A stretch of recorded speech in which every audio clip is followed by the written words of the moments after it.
Hello everybody, my name is Rina, you can call me Rina, and kita bakal bahas tentang menyusun laporan rekonsiliasi fiskal. Nah, perbedaan laba komersial dan laba fiskal. Nah, di bagian aspek pada tujuan laba komersial itu laporan keuangan untuk pemilik dan investor. Sedangkan tujuan laba fiskal itu tujuannya dasar perhitungan pajak. Nah, untuk standar di laba komersial itu berdasarkan standar PSAK, Pernyataan Standar Akuntansi Keuangan. Kalau laba fiskal itu berdasarkan Undang-Undang Nomor 36 Tahun 2008 PPh Pajak Penghasilan. Pengakuan pendapatan dan biaya pada laba komersial berdasarkan prinsip akuntansi, sedangkan laba fiskal berdasarkan ketentuan perpajakan. Hasil akhirnya di laba komersial, laba bersih komersial, dan laba fiskal laba kena pajak. Contoh perbedaannya nih, contoh perusahaan mengeluarkan biaya sumbangan 5 juta. Menurut akuntansi masuk ke beban, menurut pajak tidak boleh dikurangkan, non-deduktif dan non-deductible. Maka perlu dikoreksi positif saat rekonsiliasi. Koreksi fiskal. Koreksi dilakukan agar laba komersial disesuaikan dengan ketentuan pajak. Ada dua jenis koreksi utang, koreksi positif dan negatif. Apa sih itu? Yuk sama-sama kita ke penjelasannya. Koreksi positif, menambah laba fiskal komersial.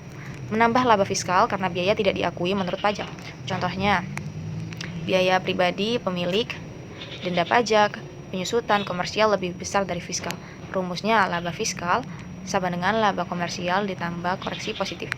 Koreksi negatif, mengurangi laba fiskal karena pendapatan tidak diakui atau biaya diakui oleh fiskal. Contohnya pendapatan bunga deposito kena PPh final. Penyusutan fiskal lebih besar dari komersial. Rumusnya laba fiskal sama dengan laba komersial tambah koreksi positif dikurang koreksi negatif. Contoh perhitungan koreksi, laba komersial 100 juta, koreksi positifnya 10 juta, koreksi negatifnya 5 juta. Laba fiskal 100 juta ditambah 10 juta dikurang 5 juta, sama dengan 105. Perhitungan PPh badan. Tarif PPh badan sama dengan 22% mulai 2012. PPh terutang 22% dikali laba fiskal. Contohnya laba fiskal 105 juta, PPh badan 22% dikali 105 juta. Hasilnya 23 100 ribu.